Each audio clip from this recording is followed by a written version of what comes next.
Nouvelle journée de deuil aujourd'hui en Belgique avec les obsèques de deux autres victimes de Marc Dutroux. La politique française avec un chassé-croisé entre le président du RPR, Alain Juppé, et le président de l'UDF, François Léotard, alors que la proposition d'introduire une dose de proportionnelle pour les législatives suscite quelques troubles au sein de la majorité. En cette période de vendange, reportage sur une compétition plutôt originale, un marathon consommation à travers les vignes. Sport toujours, nous reviendrons sur l'exploit du cycliste britannique Chris Borman qui a pulvérisé hier soir le record mondial de l'heure sur piste. Madame, Monsieur, bonsoir. 15 jours donc après avoir porté en terre Julie et Mélissa, deux petites filles de 8 ans enlevées par Marc Dutroux, la Belgique a vécu une nouvelle journée de deuil avec les obsèques d'Anne Marchal et Effieux Lambrex. Deux cérémonies marquées par le recueillement mais aussi la colère, le père d'Anne Marchal ayant mis en demeure les autorités de tenir leurs promesses. Anne Mourgue. Un jour, je parlerai de toi avec des fleurs aux doigts. Pour l'enterrement de leur fille Anne, Paul et Betty Marchal ont souhaité une cérémonie simple, émouvante, avec les chansons, les textes qu'elle aimait. Dans la cathédrale Archicomble, ses camarades de classe, les familles de Julie, Mélissa et des autres petites filles encore disparues. Dans l'assistance également, le représentant du roi, le ministre de la Justice, relégué au 4e rang, des autorités que le père de Anne a vivement critiquées. Si la police avait fait le nécessaire au début de l'enquête, alors ces funérailles n'auraient pas eu lieu. Pendant toute une année, nous avons dû chercher, seuls, sans trouver. On nous a tout simplement ignorés. À l'extérieur, plusieurs milliers de personnes, silencieuses, révoltées. Je ne sais pas que nous faire avec un homme comme ça. Je ne sais pas quelle croire. C'est pas un homme qui a le droit de vivre à ce moment. Quelques heures plus tôt, dans une autre église de la ville, c'est Effieux Lambrex qu'on enterrait. Deux cérémonies différentes, comme l'ont souhaité les familles, pour deux amis, enlevés ensemble, retrouvés en même temps par les enquêteurs, victimes de Marc Dutroux et ses complices. Je me suis encore rendu compte aujourd'hui, après ces deux cérémonies, les dégâts qu'ont fait cette bande, avec finalement la complicité tacite du gouvernement et du système judiciaire. Les parents de Anne, de Julie, de Mélissa ont aussi demandé aux autorités belges de tenir leurs promesses, que la justice puisse faire la lumière, toute la lumière sur cette affaire.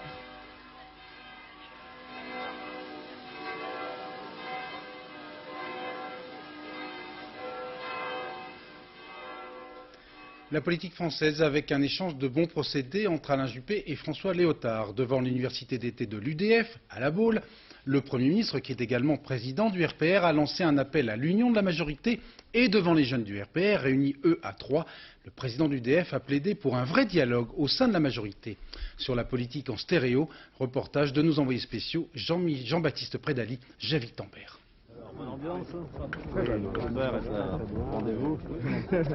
Au rendez-vous surtout, l'unité affichée de la majorité. Un Premier ministre président du RPR applaudit à l'UDF lorsqu'il lui rend visite. Des démonstrations de cordialité, voire d'affection. Pourtant, la grogne menaçait sur la réforme éventuelle du mode de scrutin. Pourtant, l'UDF veut toujours exister, voire se différencier. Alors, devant ses alliés et partenaires parfois tentés par la critique, Alain Juppé a préféré mettre les choses au point. Merci effectivement de cette... Je comprends certes que vous vouliez, et que mes propres amis, dans ma propre formation politique, veuillent faire entendre leurs différences et affirmer leur identité. Nous avons suffisamment bataillé contre la pensée unique pour ne pas vouloir la rétablir d'une manière ou d'une autre.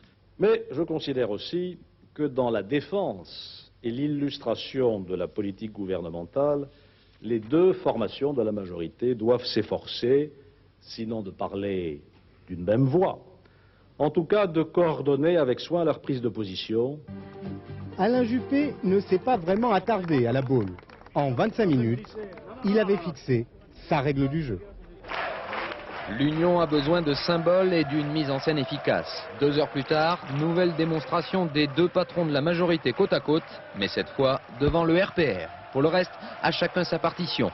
Si Alain Juppé s'est posé en patron de la droite, François Léotard réclame, lui, avant toute chose, du respect pour sa famille. Le dialogue, ça n'est pas toujours facile. Le dialogue, ça suppose d'abord qu'il y ait plusieurs voix, ou 2 voix au moins, qui s'écoutent, qui se respectent, qui s'entendent. Et je souhaite que ce soit la règle à l'intérieur de la majorité. Nous sommes co-responsables du succès de la majorité dans 18 mois. Co-responsables, les gaullistes veulent bien entendre certaines critiques de leurs partenaires. C'est vrai qu'on a quelques différences. C'est vrai qu'on a besoin de se parler, de discuter. C'est vrai que c'est pas toujours simple. Le dialogue est difficile, mais il suffit de le vouloir pour l'avoir.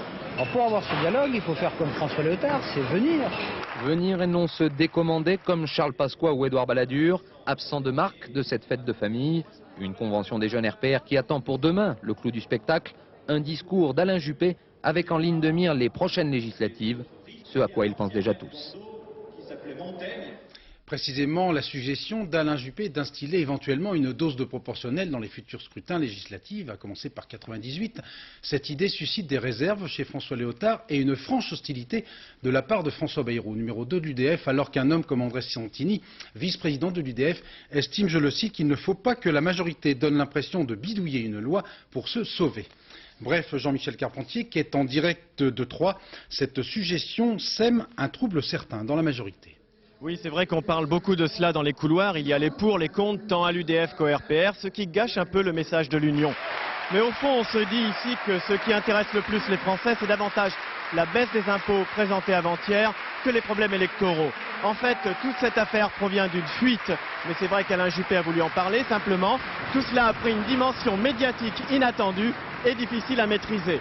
Maintenant, ce qu'on dit dans l'entourage du Premier ministre, je cite, c'est qu'il faut faire avec et surtout éviter que cela passe pour une manœuvre du gouvernement. L'idée, c'est que si la gauche socialiste et communiste et si l'UDF, qui a l'air très réticente pour l'instant, vous venez de le dire, s'accordent sur cette réforme de scrutin avec de la proportionnelle et qu'ils le disent tous publiquement, eh bien, il y aura une loi d'ici à 1998. Sinon, faute de ce consensus, eh bien, le gouvernement ne prendra pas le risque de passer en force. Et vous voyez que derrière moi, actuellement, Jean-Louis Debré est en train de prononcer un discours très acclamé sur l'immigration. Voilà Bruno. Voilà, suite de ce reportage dans notre journal, vers minuit. Tout à fait. Maigre consolation pour Alain Juppé, son homologue allemand, le chancelier Helmut Kohl, doit lui aussi faire face à la contestation syndicale. Plus de 200 000 personnes largement ont défilé aujourd'hui dans 6 grandes villes allemandes contre le plan d'austérité du chancelier qui a affirmé il y a peu que le système social allemand n'est plus finançable en l'état.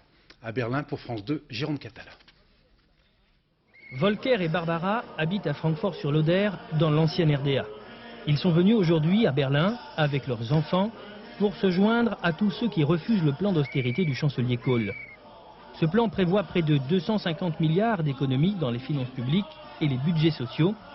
Ces mesures, selon eux, aggraveraient une situation déjà difficile. Je suis au chômage depuis 1 an, j'ai des enfants.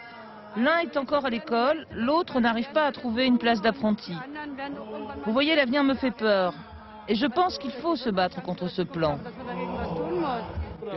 Oui, rien ne marche plus. Et c'est le résultat de la politique de l'actuelle majorité. Comme Barbara et Volker, tous ici expriment leur inquiétude face à un chômage en augmentation et leur colère face à la diminution des indemnités maladie ou le relèvement de l'âge de la retraite. Résultat, les syndicats allemands ont mobilisé aujourd'hui plus de 240 000 personnes dans 6 grandes villes du pays et prévoient pour Helmut Kohl un automne chaud. Nous allons continuer à mener des actions de ce genre, mais dans quelques temps débuteront les négociations salariales et alors seulement, nous verrons s'il faut appeler à la grève. Même si le mouvement de décembre 1995 en France a profondément marqué les syndicats allemands, ceux-ci ne sont pas prêts à lancer un mot d'ordre de grève, ici, pour l'instant. C'est ce qui permet au chancelier Kohl de se montrer si ferme. Il fera sans doute voter son plan d'austérité dans le courant du mois. Pendant ce temps, le chancelier allemand était en Russie pour une rencontre de plus de 4 heures avec Boris Eltsine dans la résidence de vacances où le président russe se repose. L'occasion, vous le voyez, d'une petite promenade en bateau. Beaucoup plus sérieusement, les deux hommes sont tombés d'accord pour que la question de l'élargissement de l'OTAN soit réglée non cette année, mais en 1997. D'autre part, Boris Eltsine s'est déclaré optimiste à la veille d'une opération qu'il a qualifiée lui-même de difficile. Selon certaines sources, les cardiologues qui soignent le président russe jugent cette opération très risquée. Beaucoup de spéculations également sur l'état de santé réel de Jean-Paul II, le souverain pontife qui a poursuivi aujourd'hui sa visite pastorale en Hongrie, a semblé cependant moins éprouvé qu'hier. Reportage de notre envoyé spécial Alain Chalon. Impressionnantes images que celles du pape en Hongrie. Nous sommes à Győr, à 120 km de Budapest pour une messe en plein air. L'hiver s'est abattu subitement sur le pays et Jean-Paul II aura tout au long de la cérémonie du mal à se montrer présent. Même la traversée de la foule en papamobile, exercice qu'il affectionne pourtant d'habitude, ne semble pas aujourd'hui lui donner le plaisir habituel et les fidèles s'inquiètent. La montée des quelques marches vers son fauteuil paraît éprouvante.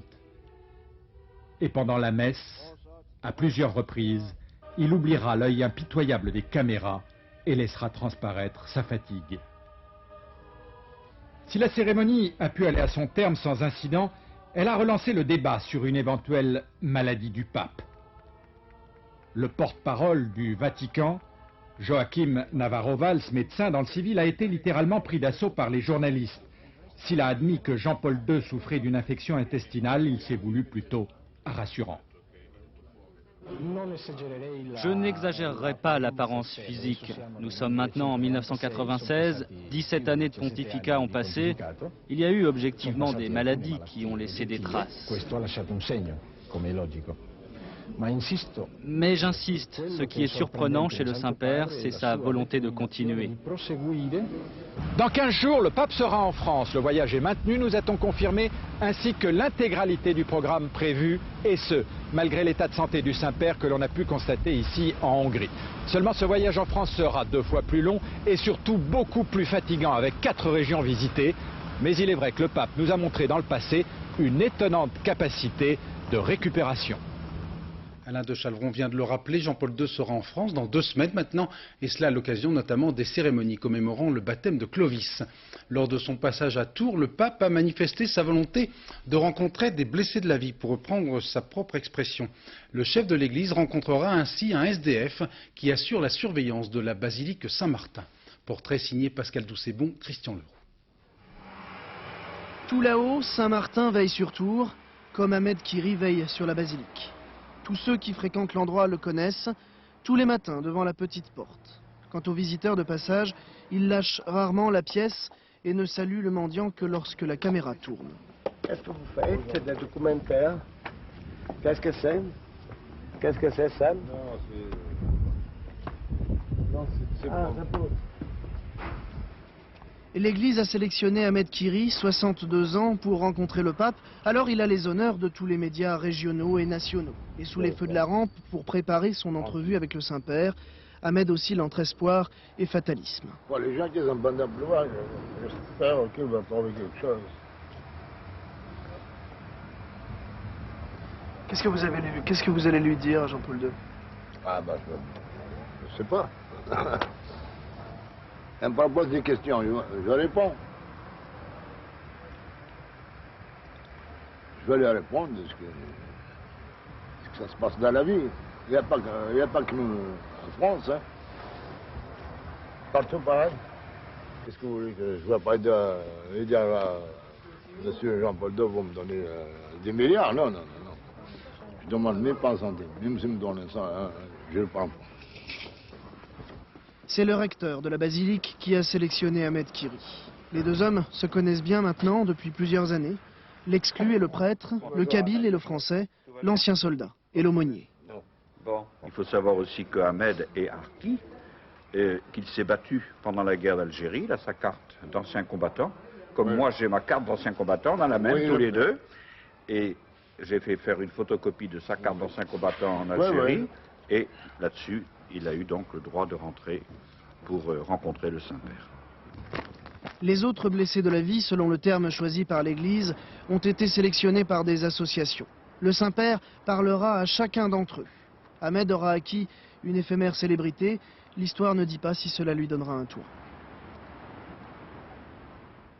Vous allez maintenant découvrir des images tout à fait étonnantes du mariage du siècle hier au Caire. Plus de 1000 mariages célébrés en même temps dans un stade.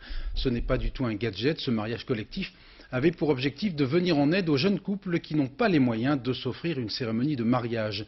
Il faut savoir qu'en Égypte, la moitié des femmes de 20 à 35 ans sont célibataires simplement pour des raisons économiques. Isabelle Staes.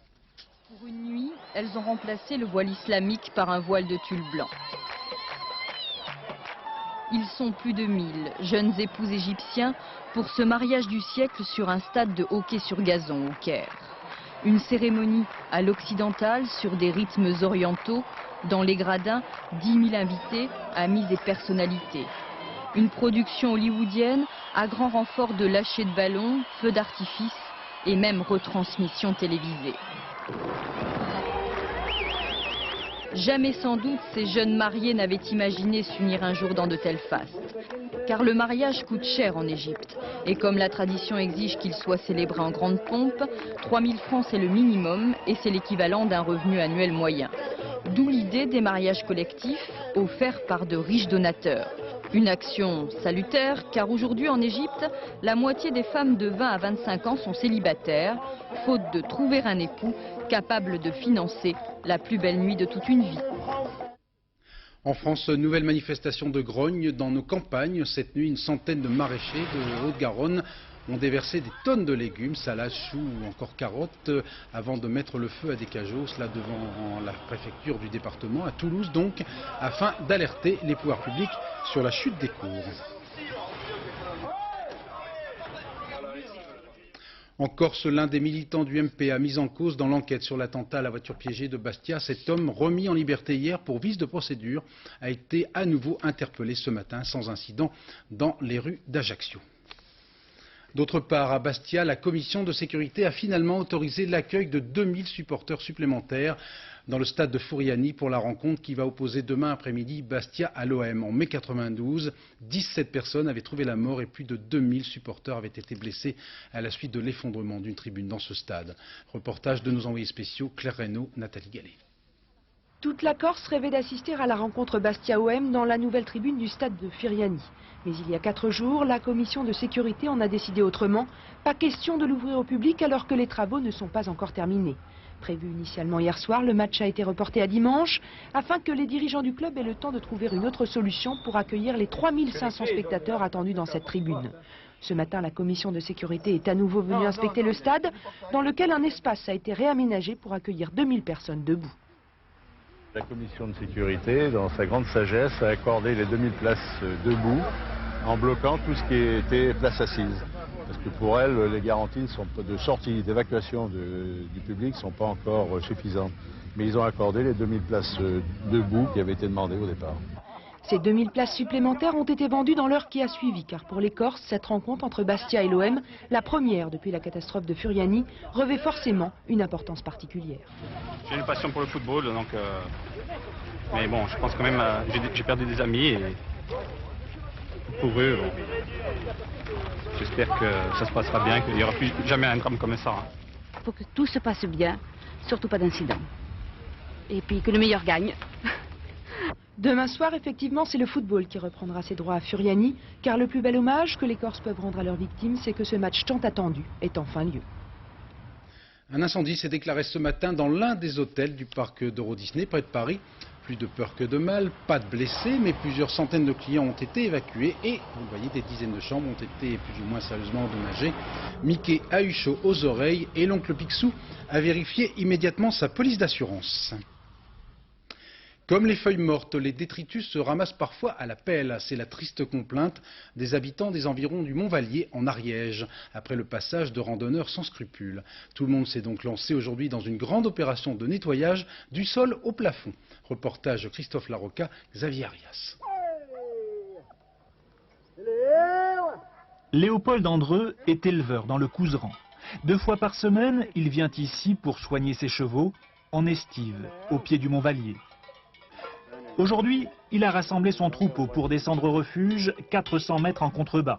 Il a dit qu'il serait au rendez-vous, car aujourd'hui, on nettoie la montagne. On trouve des bouteilles en plastique, on trouve des boîtes de conserve, on trouve les poches en plastique. Même certains font leurs besoins là, à côté du refuge, là, dans l'angle de la cabane, ça devant la porte. Vraiment, c'est pas joli, quoi. Le refuge d'Ola, à 1500 mètres, c'est un peu un outil de travail pour Léopold. Il y passe parfois la nuit. C'est pour ça qu'il a décidé de mettre la main à la pâte pour le dégager des tonnes de détritus qui s'accumulent ici depuis des années. Des bouteilles de vin, des boîtes de conserve, du plastique. Comme Léopold, 20 bénévoles sont venus de la vallée. Des gens du pays lassés de voir les randonneurs salir les montagnes. Enfin, heureusement pas tous. Nous ne prenons pas beaucoup à manger quand nous partons à la montagne. De toute façon, nous ramassons nos papiers et nous les ramenons avec nous dans la vallée. C'est peut-être une personne qui va dire, oh tiens, c'est pas grave, je vais laisser une bouteille ou je vais laisser une boîte de conserve. Et puis l'autre, il arrive, ah, tiens, il y a déjà quelque chose, bon, moi je vais laisser aussi.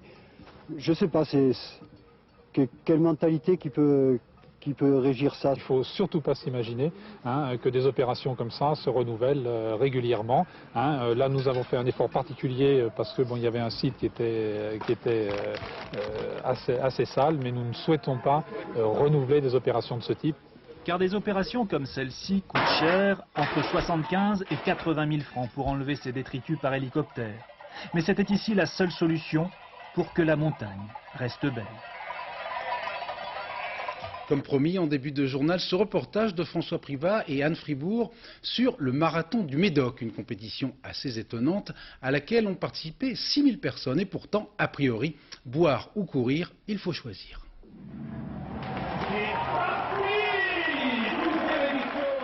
Plus de 6000 paires de chaussures pour attaquer les petites routes vallonnées du Médoc. Sous une chaleur torride, le marathonien va souffrir, il en est conscient. Mais ici, on sait le motiver. On peut boire, nous, on est en avant. Mon marathonien!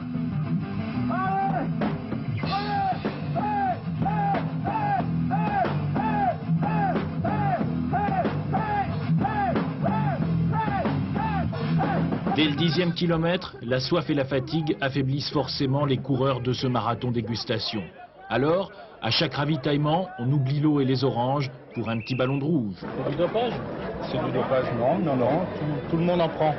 Donc apparemment, c'est autorisé. Il ne doit pas avoir de problème, c'est ce qu'on nous a dit.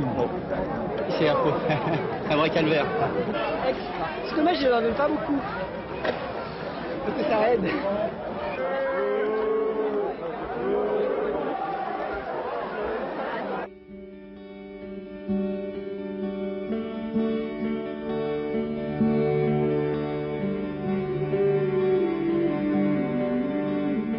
Courir à l'ombre de châteaux prestigieux ou en bordure de Garonne, ça aide forcément à accepter la souffrance. Dernier kilomètre, le temps des crampes. C'est un marathon qui est très dur, surtout avec la chaleur, c'est horrible. Celui qui ne vient... Ah, pardon. Celui qui ne vient pas préparer, là, c'est mortel, là. La fin de 4h30 de calvaire, c'est l'arrivée. Et dire qu'il y en a qui vont encore louper le 20h. Sport toujours avec l'exploit d'un équilibriste chinois qui a amélioré le record mondial de la traversée avec balancier. Au total, 35 minutes sur un fil pour franchir les 732 mètres qui séparent les deux rives du fleuve Jaune. Et cela au-dessus des impressionnantes chutes d'eau Youkou. Éric Lemasson. Ils sont comme ça, les Chinois. Ils ne lésinent pas sur le folklore dès qu'il s'agit de célébrer un héros. Ces tambours saluent le nouveau sport à la mode là-bas. Honneur à celui qui va défier la mort par-delà le tumulte du fleuve Jaune déchaîné par les crues. Sur son mince fil d'acier tendu entre les deux rives à 150 mètres au-dessus des eaux, Feng, tranquillement, met un pied devant l'autre. Feng, 32 ans, autrefois ouvrier du bâtiment, s'est reconverti dans les cascades en tout genre. Le voilà qui tente avec désinvolture de battre un record, marcher dans le ciel sur une distance de 732 mètres, avec le vent pour ennemi et le balancier pour seule arme. L'an passé, un funambule canadien a défié les Chinois sur leur propre terre, au-dessus de ces rapides du fleuve Jaune. Depuis, la fièvre des records s'est emparée des acrobates chinois. Le mois dernier, un équilibriste a fait ici une chute mortelle. Feng, lui, va réussir sa longue marche sans filet. Puis l'acrobate émérite aura sa récompense, quelques lignes dans le livre des records. Sport toujours avec un autre exploit réalisé hier soir à Manchester en Grande-Bretagne par le cycliste britannique Chris Boreman qui a pulvérisé le record du monde de l'heure sur piste. 56 km 375 mètres, soit 1 km et 84 mètres de plus que le Suisse Tony Rominger et près de 7 km de mieux qu'Eddy Merckx en 72 à Mexico. Une progression tout à fait spectaculaire qui doit beaucoup au guidon allongé et à la position couchée adoptée par le champion britannique Laurent-Frédéric Bollet. En sport, les générations se suivent et ne se ressemblent pas. Dans les bras de Chris Boreman, Eddy Merckx lui-même, deux recordman de l'heure côte à côte, mais un gouffre sépare maintenant leurs performances respectives. 56 375 km pour Boreman, depuis 103 ans que ce record existe, la progression est vertigineuse. La foule éclate en bravo, car elle sent que Jacques Anquetil a lancé un sprint victorieux. Et elle a raison, cette foule, car Jacques Anquetil réussit une éblouissante performance, dépasse les 46 km dans l'heure et devient recordman du monde avec 46 km 159. On était alors en 1956, Postocopie, Jacques Anquetil, Roger Rivière se succèdent. Grâce à Eddy Merckx et grâce à l'altitude de Mexico, un palier est néanmoins franchi. 1972, 49 431 km, un exploit formidable. Quand je compare le record que j'ai fait, le sien, je suis vraiment un petit. Enfin, bien tout a changé, mais enfin, moi j'étais presque sûr qu'il allait le battre. Et oui, car depuis les années 80, le record de l'heure devient un défi technologique, une recherche permanente sur le matériel et la position du coureur. Francesco Moser lance le mouvement et dépasse les 51 km en 1 heure. 9 ans plus tard, l'Écossais Graham Aubrey révolutionne le monde du cyclisme en adoptant une position extravagante. C'est alors la recherche du meilleur coefficient aérodynamique. Les machines évoluent sans cesse, le secret réside peut-être dans le guidon. À la façon triathlète, Boreman une première fois, puis Indurain lui-même et enfin Tony Rominger portent le record jusqu'à 55 km. Mais l'imagination n'a pas de limite. Une forme éblouissante plus une nouvelle position permettent à Boreman de reprendre donc son bien. Cette position, bras tendu en avant, est dite de Superman. Ça tombe bien, ça rime avec Boreman. Sport enfin, à l'US Open de tennis, la finale dames opposera l'américaine Monica Seles à l'allemande Steffi Graf qui a battu tout à l'heure la jeune Suissesse Martina Hingis. Je vous propose maintenant un détour par Perpignan avec cette initiative originale et généreuse des organisateurs du festival Visa pour l'image, la reconstitution d'une tente où des parents du Rwanda tentent de retrouver leurs enfants dispersés, cela grâce aux photos prises par l'UNICEF ou encore les responsables de la Croix-Rouge. Reportage Thierry, Philippe Jasselin. Cela commence par une galerie de portraits sans concession artistique et pour cause. 12 000 petites photos sans nom, juste un numéro. Des enfants rwandais à la recherche de leurs parents et ça marche. 3 500 enfants ont déjà retrouvé une famille grâce à cette tente de l'espoir utilisée au Rwanda par l'UNICEF. Des visages qui en disent probablement plus long que n'importe quel reportage. Réaction d'une touriste américaine. C'est une des choses les plus fortes que j'ai jamais vues. C'est vraiment terrible la façon dont ils vous regardent. Quelques mètres plus loin, une autre guerre, la Tchétchénie. 31 expositions dans une ancienne caserne ou dans une vieille prison. Ici, tous les genres se côtoient. Véronique Vial, française qui vit aux États-Unis, a eu l'idée d'aller mettre son gros objectif avant 10 h du matin sous le nez d'hommes célèbres, pas réveillés du tout. Robert Altman, dans l'intimité. Karl Lagerfeld, pour la postérité. Arthur Miller agacé et... Barbet Schroeder, c'est drôle, je pense qu'il avait changé d'avis dans la nuit et j'ai eu un pressentiment, donc je suis arrivée 1 heure en avance et en fait il est en train de s'habiller pour partir. Laurent Rebourg, photographe d'actualité. Le président et l'ouvrier, regard malicieux des deux côtés, c'était un instant, une étincelle, mais il fallait être là. Pour bien comprendre comment il travaille, nous l'avons suivi dans le quartier gitan. Les agents sont là. J'ai peur qu'ils posent là. J'ai peur, ils savent que je suis là. Donc je vais attendre qu'il se passe quelque chose. Soudain, le canard, c'est sympa. Le petit oiseau est sorti. Vous l'avez compris, pour avoir une chance que sa photo finisse dans un canard, il faut être précis, mais jamais pressé. À Deauville, le festival consacré au cinéma américain, 22e édition, se termine demain avec la projection d'Independence Day, un film qui a déjà réalisé, rien qu'aux États-Unis, plus d'1,3 milliard de francs de recettes. De quoi faire rêver Bernard Tapie. Un film très politiquement correct qui raconte l'invasion repoussée, bien sûr, de l'Amérique par des extraterrestres. Et quand les petits hommes verts débarquent en Normandie, sur les planches de Deauville, tout le monde a le nez en l'air. Reportage Nicole Cornu-Langlois, Jean-Louis Melin. Ciel serein, calme plat sur Deauville jusqu'à l'annonce de l'arrivée du vaisseau spatial de Independence Day. Attention, extraterrestres en vue. Ils n'ont qu'une idée en tête, envahir la Terre en commençant par détruire Washington. Et nous entraîner ensuite dans un cataclysme interplanétaire à grand renfort d'effets spéciaux. D'abord, il a fallu atteindre les limites de ce que permet la technologie actuelle et ensuite proposer au public des séquences qu'il n'a jamais vues et qui le laissent absolument stupéfait. Pas de déception. Combat entre avions et soucoupes dans les canyons, le président des États-Unis lui-même, ancien pilote, dirige la riposte contre les aliens. Car il faut vaincre. Je vois bien comme un Star Wars avec des effets spéciaux actuels, quoi. Rien que la bande-annonce du film promet beaucoup. Notamment, on voit des voitures qui sautent en l'air, des immeubles aussi qui sont détruits. Tout le monde en parle, c'est le grand événement du festival. Mais pour rendre les effets spéciaux crédibles, il faut des acteurs pour rappeler qu'il s'agit avant tout d'une aventure humaine. They're positioning themselves all over the world, using this one signal to synchronize their efforts. In approximately 6 hours, the signal's going to disappear and the countdown's going to be over. And then what? Checkmate. Jeff Goldblum est un excentrique génie de l'informatique. Regardez l'horizon et pensez à ce vaisseau phénoménal. Si vous regardez une ville comme celle-ci, vous pouvez imaginer ce que cela donnerait si ce vaisseau débarquait. Sur Paris, c'est trop difficile, mais sur Deauville, on peut tenter de vous impressionner. Les festivaliers ne tiennent pas compte de la menace. Ils veulent voir Independence Day, être les premiers à participer en Europe à cette chronique d'un succès annoncé. Peu de terriens y échapperont.